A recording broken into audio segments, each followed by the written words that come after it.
Astaghfirullah. Assalamualaikum warahmatullahi wabarakatuh. Alhamdulillah wassalatu wassalamu ala Rasulillah wa ala alihi wa sahbihi wa mawalah wa la hawla wa la quwata illa billahi wa ba'du.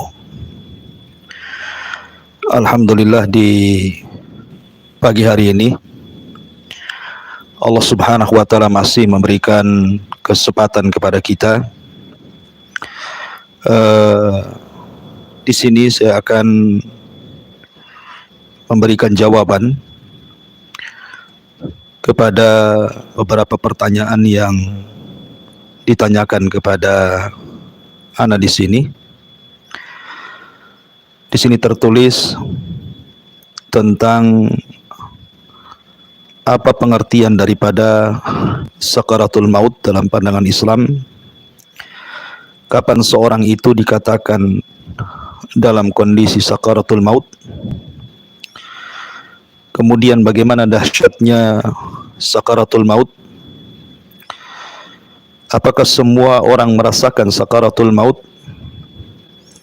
Kemudian ciri-ciri orang yang sedang sakaratul maut dan dia husnul khotimah ataukah dia su'ul khotimah?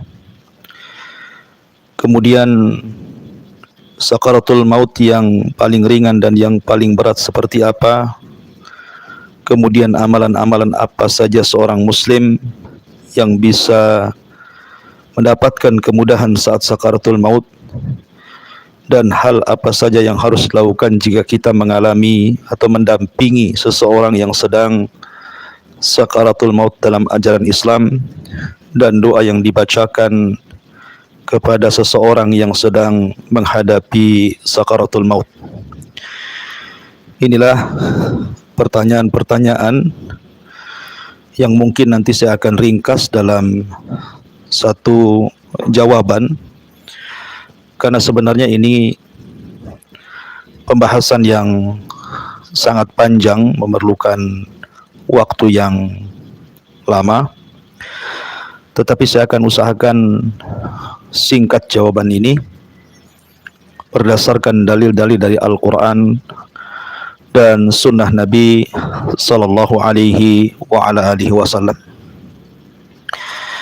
Ma'asyiral muslimin yang dimuliakan Allah Subhanahu wa taala, bicara tentang sakaratul maut artinya kita bicara tentang kematian. Dan kalau kita bicara tentang kematian, maka di dalam Al-Quranul Karim Allah Subhanahu wa ta'ala menjelaskan bahwa kullu nafsin dha'iqatul maut. Setiap jiwa itu pasti akan mengalami sebuah kematian.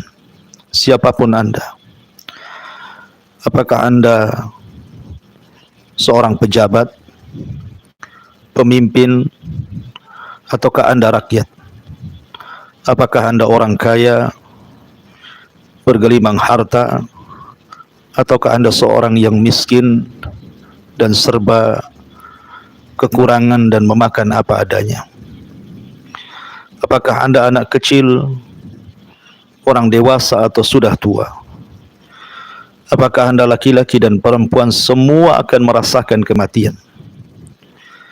Bahkan orang yang mulia atau jauh lebih mulia di antara kita, para nabi, para rasul, para ulama, mereka sudah merasakan apa yang disebut dengan kematian. Dan setiap hari kita bisa saksikan banyak orang yang mengalami kematian di sana di sini. Apakah Anda melihat secara langsung orang yang sedang sakaratul maut? Ataukah Anda dihabarkan ada tetangga Anda yang sedang meninggal atau sudah meninggal? Artinya bahwa kematian merupakan sebuah kepastian. Dan Allah Subhanahu wa taala berfirman, "Wa ja'at sakratul mauti bil haqq, dzalika ma kunta minhu tahid." sungguh telah datang kepada siapapun sakaratul maut, rasa sakit saat kematian, bil haq, dan itu benar adanya. Dan itulah yang membuat seseorang lari dari kematian itu. Ma'asyiral muslimin yang dimuliakan Allah Subhanahu wa taala. Kalau kita sudah tahu bahwa kematian sebuah kepastian dan datang kepada kita pun tanpa ada sebuah pemberitahuan, dan kematian bukan akhir dari sebuah perjalanan, maka selayaknya seorang muslim sudah harus persiapan. Dan Nabi SAW mengatakan, al-kayyis man dana nafsah wa amila lima ba'dal maut, bahwa orang yang cerdas adalah orang yang senantiasa introspeksi diri. Harusnya hari ini lebih baik daripada hari kemarin, bulan ini harus lebih baik daripada bulan kemarin, dan tahun ini harus jauh lebih baik dibandingkan tahun kemarin. Kemudian wa amila lima ba'dal maut, berusaha untuk mempersiapkan bekal untuk kematian kita. Makanya ketika Ali bin Abi Thalib radhiyallahu an ditanya tentang makna daripada takwa, maka beliau mengatakan takwa itu al-khawfu minal jalil, seseorang takut kepada Allah Subhanahu wa taala, wal amalu bitanzil, seseorang berusaha untuk mengamalkan apapun yang diperintah Allah Subhanahu wa taala, wal qanaatu bil qalil, seseorang berusaha untuk qanaah, merasa cukup dari pemberian Allah Subhanahu wa taala, kecil ataupun besar. Kemudian wal isti'dad li yaumir rahil, dan berusaha untuk mempersiapkan hari di mana kita akan kembali kepada Allah Subhanahu wa taala, mempertanggungjawabkan semua apa yang sudah kita lakukan di dunia. Ma'asyiral muslimin yang dimuliakan Allah Subhanahu wa taala. Kita tahu bahwa sakaratul maut akan berbeda. Apa yang akan dialami oleh seorang mukmin dan juga apa yang akan dialami orang-orang kafir, munafik ataupun fasik. Namun sebelumnya, bolehkah seseorang kemudian bercita-cita untuk meninggal? Karena ada orang-orang yang mungkin terlampau lama sakitnya sehingga terbaling berbulan-bulan, bertahun-tahun. Kemudian terkadang seseorang kemudian berangan-angan untuk meninggal jauh lebih baik dibandingkan seseorang itu harus hidup. Maka dalam sebuah hadis Nabi SAW, Nabi SAW bersabda dalam sebuah doa yang beliau selalu panjatkan, ahyini ma alimta al-hayata khairan li, wa tawaffani idza alimta al-wafata khairan li. Rawahun Nasai.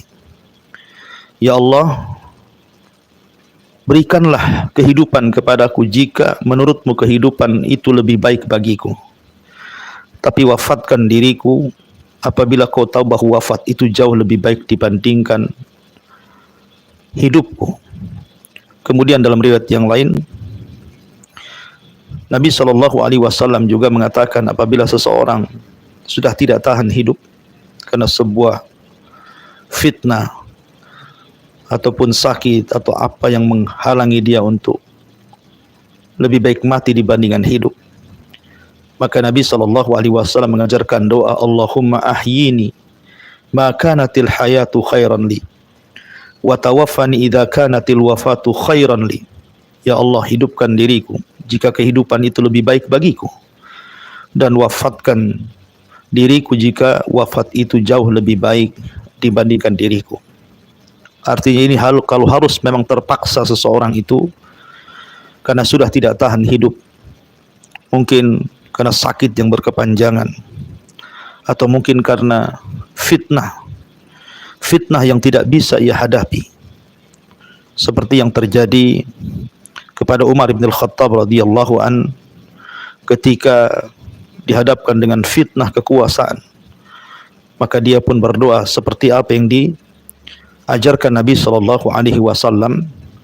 Doa seperti ini atau sesuatu yang terjadi kepada Zainab ketika dihadapkan kepadanya fitnah harta yang begitu banyak, dia takut kalau seandainya harta itu memfitnah dirinya, maka dia pun berdoa seperti doa yang diajarkan Nabi sallallahu alaihi wasallam. Artinya boleh seseorang berdoa agar seseorang itu diwafatkan, dan juga seseorang itu meminta agar dipanjangkan usianya kalau memang seandainya kehidupan itu lebih baik, atau kalaulah seandainya kematian itu lebih baik, sehingga berdoalah kepada Allah Subhanahu wa taala dengan doa yang diajarkan Nabi sallallahu alaihi wasallam. Ma'asyiral muslimin yang dimuliakan Allah Subhanahu wa taala. Bagi seorang mukmin, saya katakan di awal bahwa akan berbeda dengan perbedaan yang sangat jauh dengan kematian seorang kafir. Perhatikan ketika Allah Subhanahu wa taala mengkisahkan tentang kaum Fir'aun. Allah Subhanahu wa taala mengatakan, kam taraku min jannati wa uyun wa zuru'i wa maqamin karim wa na'matin kanu fiha fakihin kadzalika awrathnaha qauman akharin. Dalam surah Ad-Dukhan ayat 25 sampai 28 Allah mengatakan, berapa banyak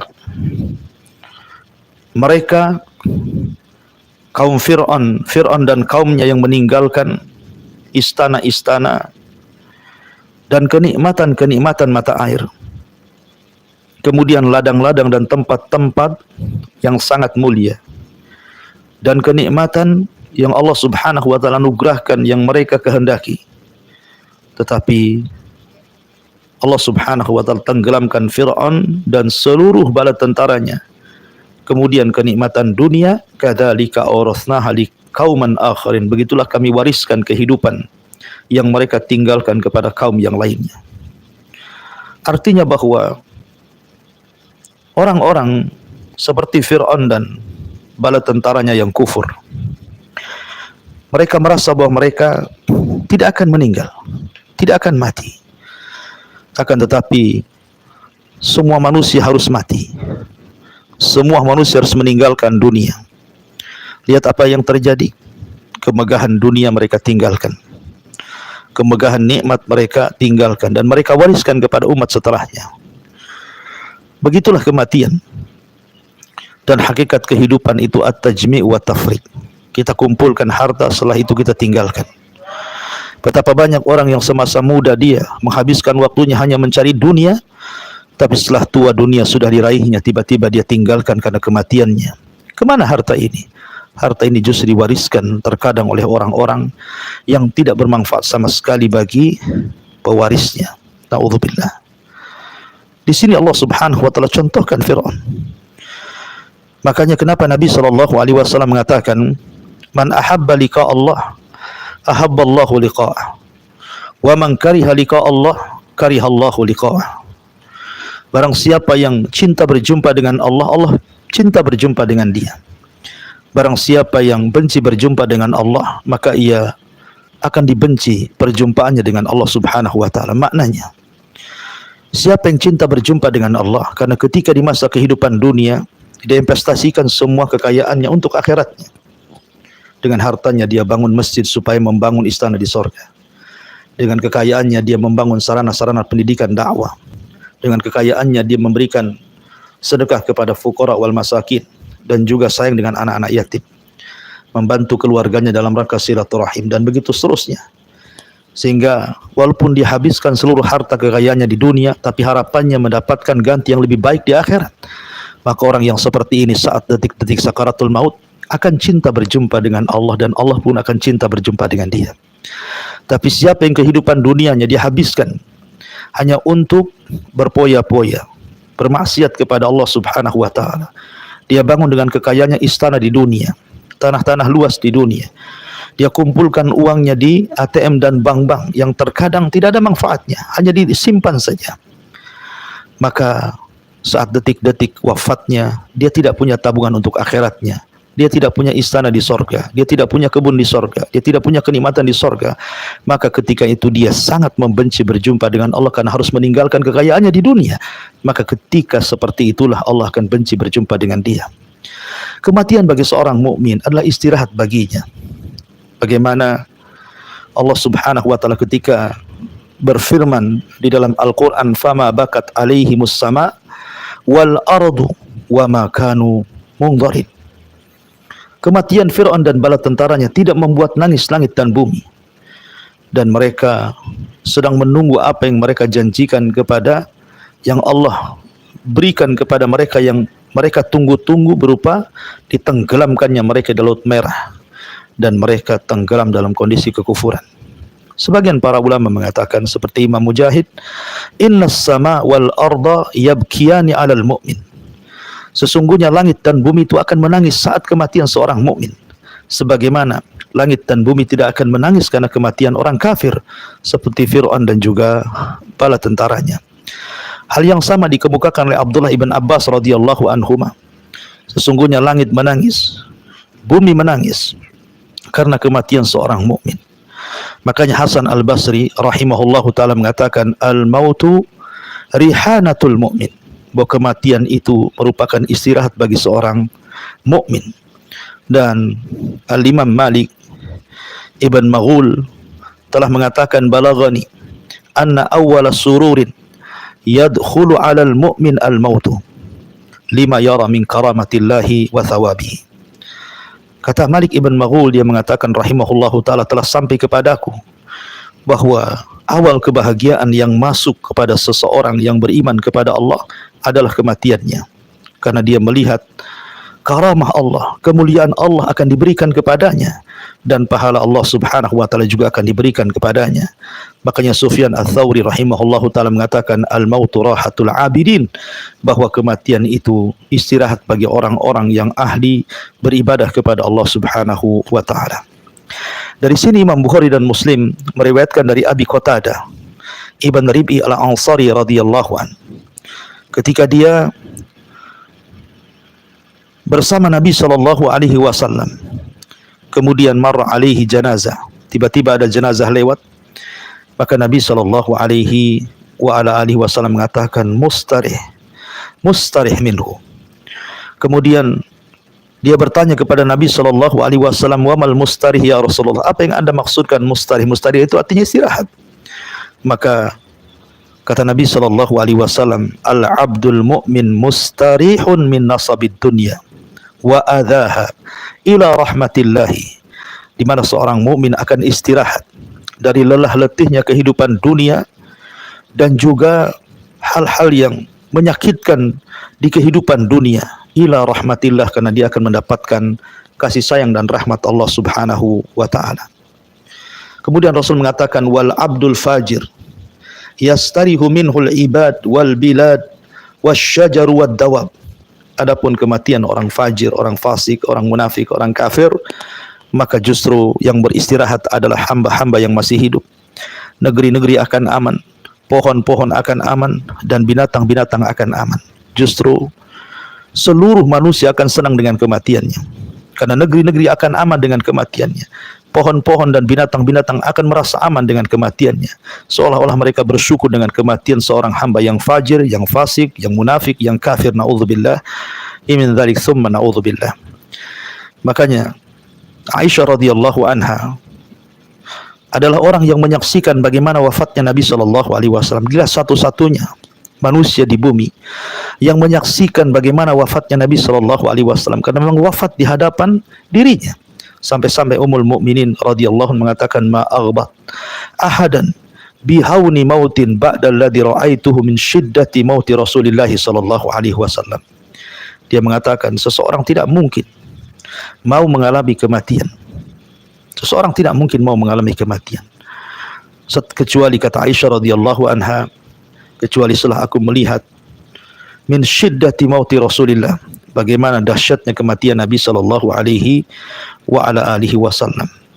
Artinya bahwa Aisyah radhiyallahu anha seolah-olah kalau memang kematian seperti yang dilihat oleh dirinya dari kematian Nabi sallallahu alaihi wasallam yang walaupun dahsyat tapi nampak tenang, nampak senang, tentu dia ingin meninggal seperti meninggalnya Nabi sallallahu alaihi wa ala alihi wasallam. Tapi apakah seorang muslim sama dengan orang kafir juga akan mengalami sakaratul maut. Ma'asyiral muslimin yang dimuliakan Allah Subhanahu wa taala, tentu setiap orang akan mengalami sakaratul maut. Jangan lagi orang biasa, orang kafir, orang-orang fasik, orang-orang yang beriman sampai kepada Nabi sallallahu alaihi wasallam pun mengalami apa yang disebut dengan sakaratul maut. Aisyah radhiyallahu anha pernah mengatakan, aku melihat Nabi sallallahu alaihi wasallam ketika berada di pangkuannya saat-saat detik wafatnya.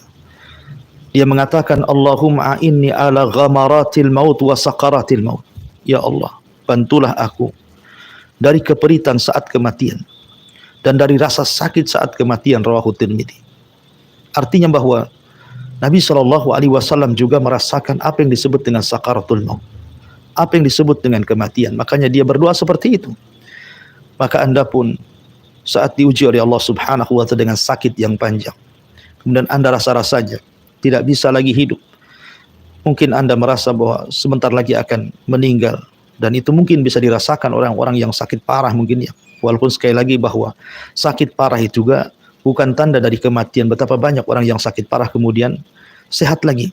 Tapi umumnya orang-orang yang dalam kondisi seperti itu biasanya sudah dekat dengan kematiannya. Maka berdoalah kepada Allah Subhanahu wa taala dengan doa, Allahumma inni ala ghamaratil maut wa sakaratil maut. Ya Allah, bantulah aku untuk menghadapi rasa sakit kematian, rasa keperitan saat kematian. Karena itu pula yang dirasakan Nabi sallallahu alaihi wa ala alihi wasallam. Ma'asyiral muslimin yang dimuliakan Allah Subhanahu wa taala. Tetapi tentu berbeda alasannya seorang mukmin mengalami sakaratul maut dengan seorang kafir fasik yang mengalami sakaratul maut. Abi Sa'id Al-Khudri radhiyallahu an, diriwayatkan oleh Imam Hakim dalam Mustadraknya. Jadi suatu ketika dia masuk menghadap Nabi sallallahu alaihi wa ala alihi wasallam. Kemudian dia mengatakan di hadapan Nabi sallallahu alaihi wasallam, ma ashadda harhamaka ya Rasulullah. Betapa dahsyatnya demam yang kualami wahai Rasul sallallahu alaihi wasallam. Maka Nabi SAW mengatakan, inna kadzalika yushaddid alaina al-bala wa yudha'af lana al-ajru. Dia mengatakan, sesungguhnya demikianlah bala, ujian sangat berat kepada kami para nabi, tetapi itu semua agar Allah Subhanahu wa taala melipat gandakan pahala untukku. Maknanya bahwa seorang mukmin apabila mengalami rasa sakit saat kematian, ketahuilah rasa sakit itu akhir dari penderitaan dan boleh juga akhir daripada pengguguran dosa yang pernah dia lakukan selama kehidupannya. Tetapi sakitnya orang-orang kafir boleh jadi itu sebuah awal pertanda bahwa itulah mukaddimah azab yang Allah Subhanahu wa taala berikan sebelum kematiannya, naudzubillah. Sebelum di sana ada azab kubur, sebelum di sana ada azabul akbar, neraka jahanam, naudzubillah min dzalik. Ma'asyiral muslimin yang dimuliakan Allah Subhanahu wa taala.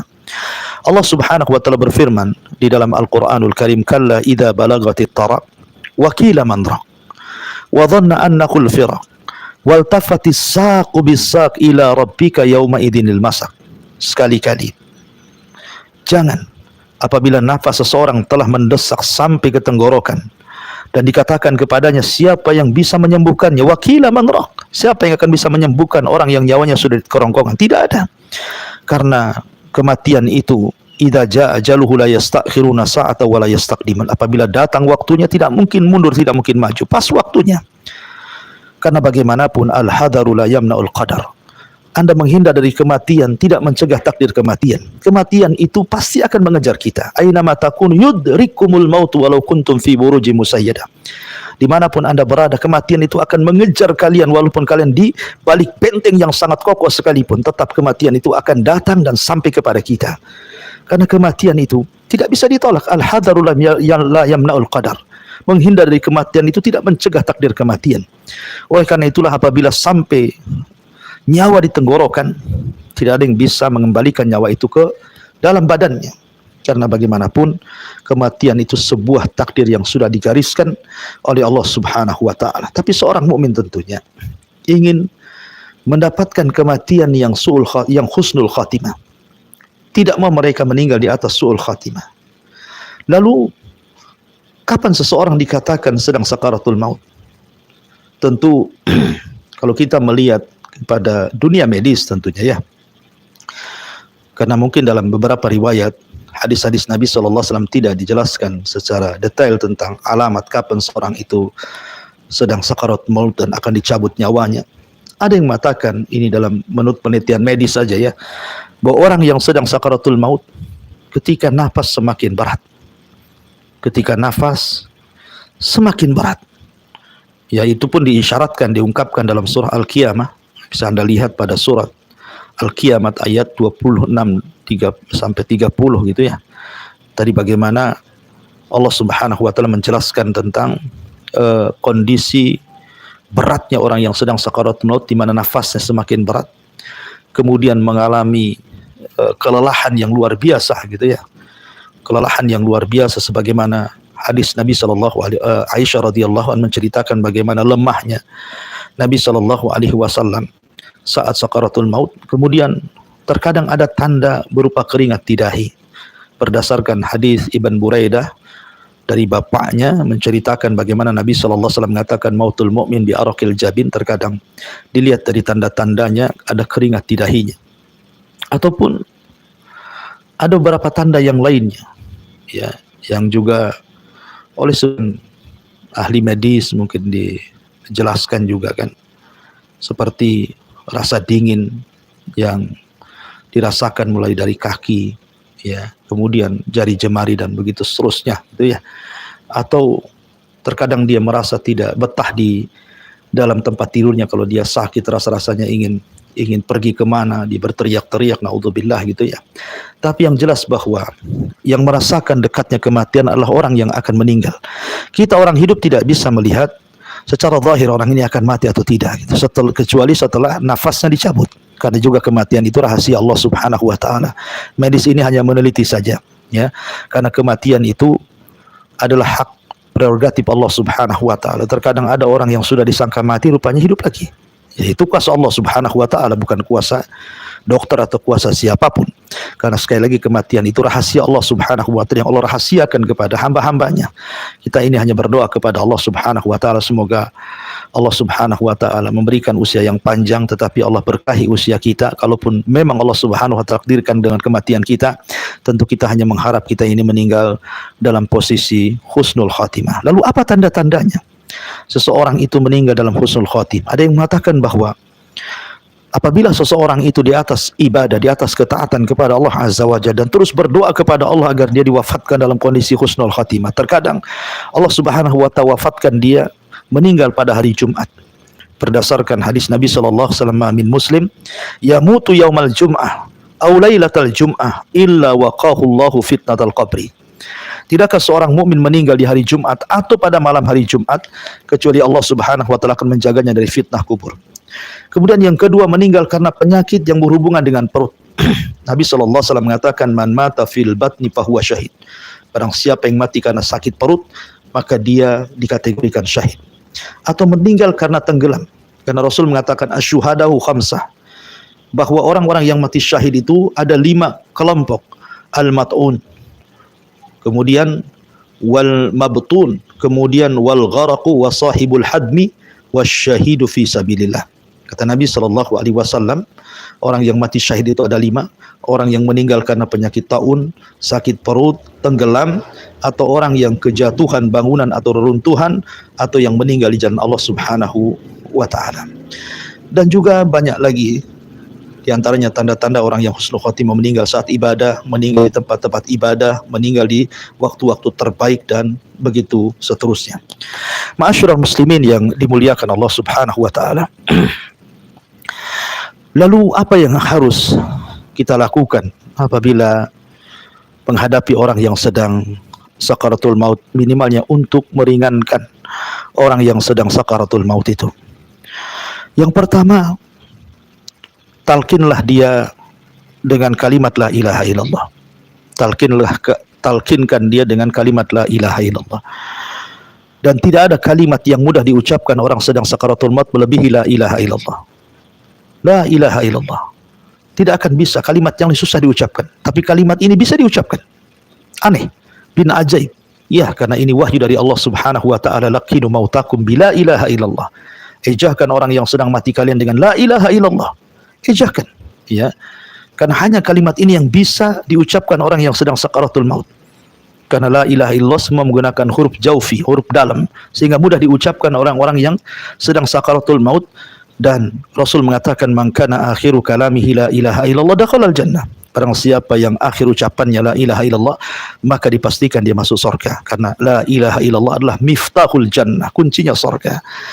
Maka talkinkan dengan kalimat la ilaha illallah. Yang kedua, bacakan surah Yasin saat detik sakaratul maut.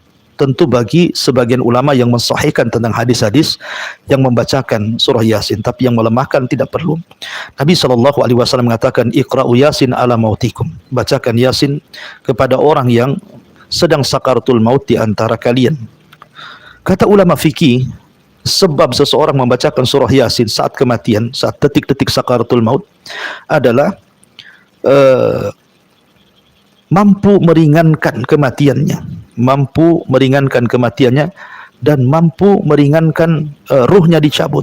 Kenapa diantaranya? Karena surah Yasin terkandung padanya isi tauhid. Dijelaskan dalam surah Yasin itu bagaimana tentang tauhid, kemudian al-ma'ad, bagaimana kehidupan setelah kematian, kemudian juga busyra bil jannah, bagaimana dalam surah Yasin itu juga ada terkandung memberikan kabar gembira dengan sorga, dan juga bagi orang yang mati di atas tauhid, seperti Allah mengatakan, qila dkhulil jannah qala ya laita qaumi ya'lamun bima ghafara li rabbi wa ja'alani minal mukramin. Ketika Allah menceritakan dalam surah Yasin tentang kisah ashabu Yasin, ya, yang membela para nabinya, kemudian dia harus dirajam oleh kaumnya. Saat detik wafatnya dia dikatakan qila dkhulil jannah, masuklah ke dalam surga. Artinya bagi yang mensahihkan hadis ini, silakan baca saat sakaratul maut, ya, supaya mudah ruhnya itu keluar. Tapi bagi yang melemahkan hadis ini, ya cukup mentalkinkan dengan kalimat la ilaha illallah. Ma'asyiral muslimin yang dimuliakan Allah Subhanahu wa taala. Adapun bagi orang yang sakaratul maut sendiri, ya, sebelum dia memarah gitu kan, kalau dia masih bisa mengucapkan kalimat, masih bisa bicara, maka perbanyaklah doa yang diajarkan Nabi sallallahu alaihi wasallam. Allahumma inni ala ghamaratil maut wa sakaratil maut. Ya Allah, mudahkan aku untuk menghadapi keperitan saat sakaratul maut dan sakit yang dihadapi saat sakaratul maut. Dan teruslah jangan lupa basahi lisan kita dengan zikrullah, syukur-syukur membaca Al-Quran. Karena ada satu kisah seorang anak muda yang sangat cinta dengan Al-Quran. Oleh salah seorang syekh diceritakan ketika dia mentalkin orang yang anak muda yang sangat cinta dengan Al-Quran, maka kalimat yang diulang-ulang oleh orang ini adalah suratul Najm. Wa najmi idha hawa ma dhalla sahibukum wa ma bagawa wa ma yantiqu anil hawa in huwa illa wahyun yuha. Ketika sampai kepada ayat wa ma yantiqu anil hawa in huwa illa wahyun yuha, dia pun kemudian meninggal dunia. Artinya bahwa biasakan berzikir, biasakan membaca Quran bagi anda yang sudah sakit parah, supaya Allah Subhanahu wa taala wafatkan dalam kondisi seperti itu. Walaupun ulama mengatakan bahwa kematian seseorang itu disesuaikan dengan kebiasaan hidupnya.